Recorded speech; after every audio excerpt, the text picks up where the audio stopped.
DC President Jim Lee told New York Comic Con he's not worried about Superman entering public domain because only DC truly understands the Man of Steel. Anyone else writing him, just fanfic. Does anybody remember this story from 2022? Superman tells his son he can hear children dying across the galaxy and does nothing. That's not fanfic. That's an official DC story Jim Lee approved as chief creative officer. And it gets worse. For years, he's greenlit stories that systematically dismantle everything that Superman actually stands for. The man lecturing everyone about understanding Superman has spent his entire DC career proving he doesn't understand much of anything about Clark Kent. Now, I do want to give a big shout out right here to the sponsor of today's video and the channel, the 616 Comics, the #1 producer retailer in the entire industry, the best exclusive covers that you will find in this industry. Go to their website or the app, and there's a discount code in the video description. So let's talk about Superman under Jim Lee and why the guy throwing stones lives in the biggest glass house in all of comics. In Action Comics 900, released in April of 2011, writer David S. Goyer delivered one of the most controversial Superman stories of all times. Titled The Incident, Superman travels to Tehran to stand with protesters during the Green Revolution. After spending 24 hours in Azadi Square, he returns to the United States and announces to the president's national security advisor that he intends to renounce his U.S. citizenship at the United Nations. He declares that while he was raised in Kansas with American values, he wants to be a hero for the entire world, not just one nation. Which really does fly in the face of everything that Superman had stood for over 6 decades at that point. A refugee arriving on Earth as a child, adopted by and raised by the Kents with traditional American Midwestern values. A superhero that fought for truth, justice, and the American way. But as soon as the American way, or being allowed to be patriotic or proud of your country, went out of style, they just started grabbing these pieces of what had always been core components of Superman and try to rip them off whole cloth. And of course he has to give up his US citizenship. He's got to be a hero for the entire world, as if Superman hadn't been a worldwide icon the entire time. It's not like Superman said, you know what, I can't help those people. They're not American.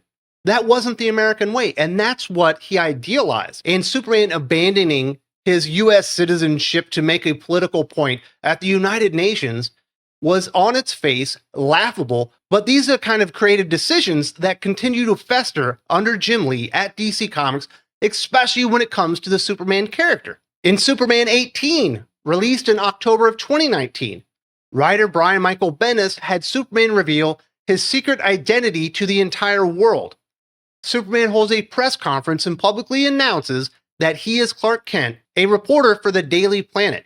Bendis explained that the decision came from Superman's frustration with living a double life and his belief that transparency would allow him to be a more effective hero, fundamentally changing the 80-year dynamics of Superman's world and ignoring all the reasons Superman needs a secret identity. When you look at the Superman mythos, there are definitely different faces or sides of the character. You have Clark Kent, loving son, grew up on a farm with traditional Midwestern values by Ma and Pa Kent, that enjoys life, that enjoys a date with Lois, that enjoys getting to raise his son. You have Superman, who is compelled to go out there and do good for all of humanity and save people essentially on a daily basis. And then you have Kal-El, which is a little bit different, that isn't always addressed, but he has these different facets to him that made him a compelling, complex character. It is an integral part of the character just with the storytelling in the mythos. Not only that, the foundational elements of Superman and the way that he interacts as Superman and Clark Kent, the idea that Superman can freely give away his private persona, Clark Kent, without putting Lois Lane, Perry White, John Kent, Jimmy Olsen, Ma and Pa Kent, and anybody else out there that he loves as a friend, family, or whatever. As soon as Lex Luthor and all the other villains in the DC Comics universe, like Joker, know that Superman is Clark Kent, the easiest way to attack Superman is to go after the people that aren't superpowered, but he has an emotional relationship or attachment to. But having that Clark Kent identity allowed him to experience the world without the world knowing that he was Superman. This is why it's so difficult for characters to come out with their private persona and actually have it work in comic books. Now, they try it all the time. They tried it with Spider-Man. They do it with Iron Man a little bit more successfully. They certainly do it with the Fantastic Four. But for most characters, especially like a Superman who's dealing with beings on a cosmic level a lot of times, and certainly the worst when it comes to villainy within the DC Comics universe, he absolutely needs a private identity just to keep the people around him safe. For some reason, Brian Michael Bendis didn't understand this, and Jim Lee greenlit it, which is absolutely folly on his part. Of course, they've already undone it because it was an absolutely stupid move, but they never should have done it to begin with.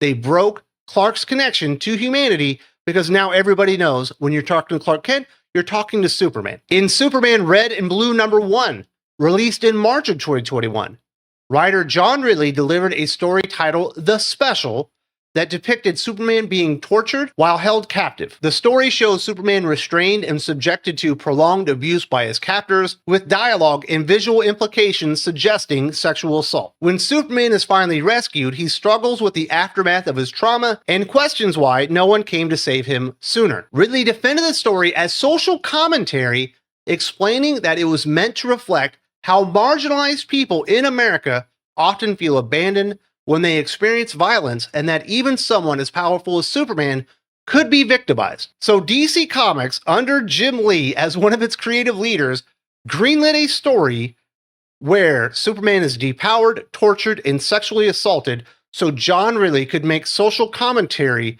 about marginalized communities in America. Is that a part of what Superman even represents? No, it's not.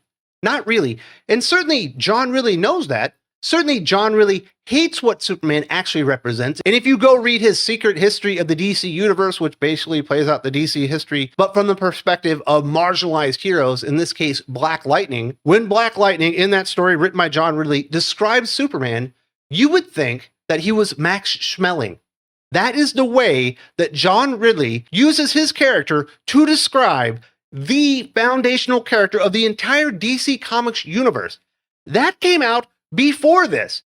Jim Lee knew exactly how John Ridley felt about Superman and still put him on this book. And of course, Superman is the ultimate defender who faces evil head on.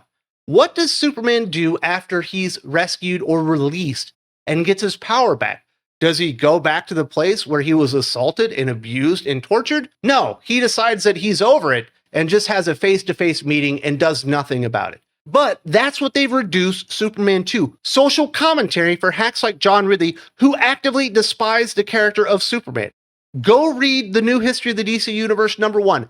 You will see exactly what I'm talking about. In Superman Son of Kal-El #2, released in August of 2021, writer Tom Taylor had Clark Kent admit to his son, John, that he deliberately holds back from solving Earth's problems. Standing on the moon, looking at Earth, John chastises his father for not fixing climate change and a host of other progressive issues, ignoring the fact that his father has saved the world countless times. When John asks Clark why he doesn't do more, Superman responds that he holds back because I wasn't born here, I can help but I can't lead, except by example. Part of me feels it's not my place. This contradicts, essentially, the entirety of Superman's history in DC Comics. He has been a leader, essentially, from day one.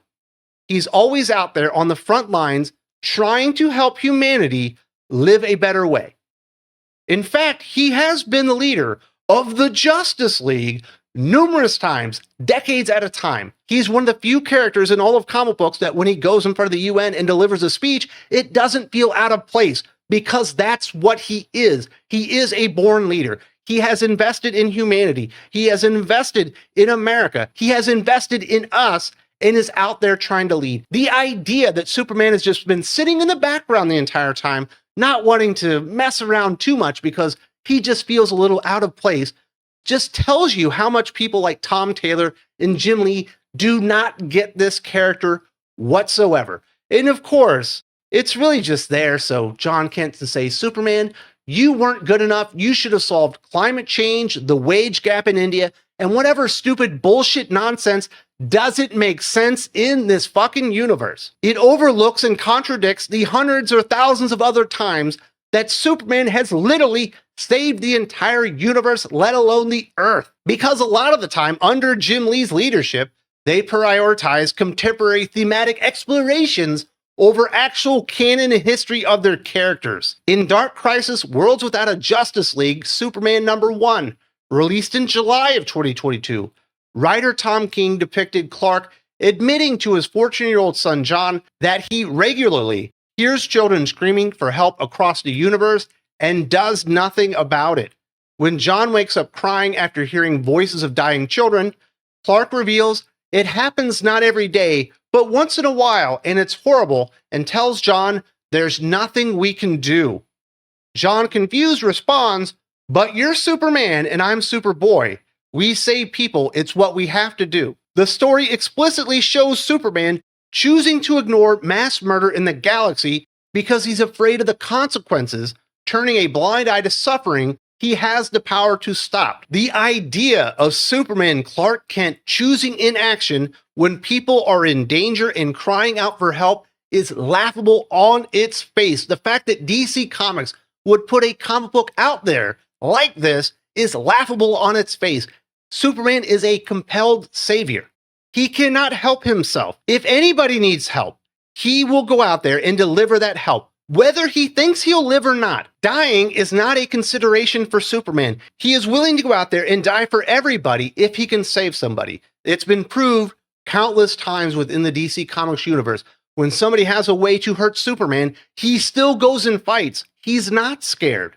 He doesn't think about conflict the way that normal people do. Obviously, because he does have superpowers, but also because of his humanity and the way that he was raised and the fact that he is a compelled superhero. He represents moral clarity, courage, proactive compassion. He does not represent moral hesitation or selective intervention. Superman will help anybody. But this is what DC Comics, under Jim Lee as chief creative officer, allowed Tom King to put out there. And what this comic book is supposed to represent is the ideal world where Clark Kent got to raise John Kent. He didn't get aged up. And this is how his life would have gone. That he sits there and listens to the cries of children every night and says, you know what? My little boy is sleeping in bed and I just don't have what it takes to go out there and help everybody. That is the most un-Superman thing in the history of the world. Dare I say, that is fucking fan fiction. The kind of bullshit that Jim Lee is trying to call out here and say, yeah, if you're not doing it for DC, it's fan fiction. DC has done plenty and plenty of terrible fan fiction for the character of Superman during their stewardship of the character. He should be damn worried about Superman coming to public domain. There are a ton of people out there not working at DC Comics that will tell better Superman stories than DC Comics are capable of. Not that everything DC does with Superman is terrible. I love Man and Superman, although that story had been done for a while. It might have been done before Jim Lee was an exec at DC. I don't really remember. I love the Dan Jurgens Treasury edition that just came out. And that's an amazing story. The stuff that Josh Williamson is currently doing with Superman is good. But there's also a ton of bad and a ton of terrible decisions about Superman made by Jim Lee. For him to act like nobody else in the world has what it takes to release an actual Superman story that gets the character is fucking rubbish, and he knows it. I did mention the character of John Kent a couple of times. Now, he was supposed to replace Superman, the next generation Superman. He's not that anymore because of Jim Lee's leadership and stewardship of the Superman line. Watch my next video. He was supposed to be the next Superman. DC betrayed you. If you want to find out all the details, all the things that Jim Lee greenlit that ruined the John Kent character. I do appreciate the time. And remember to keep thinking critical.